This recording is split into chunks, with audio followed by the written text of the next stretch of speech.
Mismong si Vice President at Deputy Secretary Sara Duterte ang nag-anunsyong tatakbo siya sa susunod na eleksyon.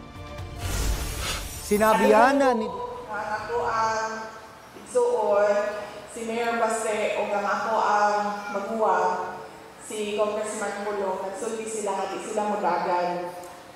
Basin, di sila mudagan sa sunod na eleksyon. So muna na ako din sa inyo ha, kay ngampanya ko sa inyo ha, kay mudagan ko sa sunod na eleksyon.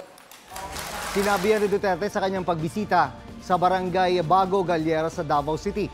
Hindi binanggit ni Duterte kung para sa anong posisyon ang kanyang tatakbuhan. Sa 2025, ang susunod na eleksyon para sa mga senador, kongresista at mga lokal na opisyal. Matatapos naman ang kanyang termino bilang Vice Presidente sa 2028. Sinusubukan naming linawin sa tanggapan ng Vice Presidente ang kanyang pahayag. Inihayag din ni Duterte ang kanyang pagkadismaya sa umano'y pamimili ng pirma para sa charter change sa pamamagitan ng People's Initiative. Mga kapuso, alamin ang State of the Nation. Mag-subscribe sa GMA Integrated News sa YouTube.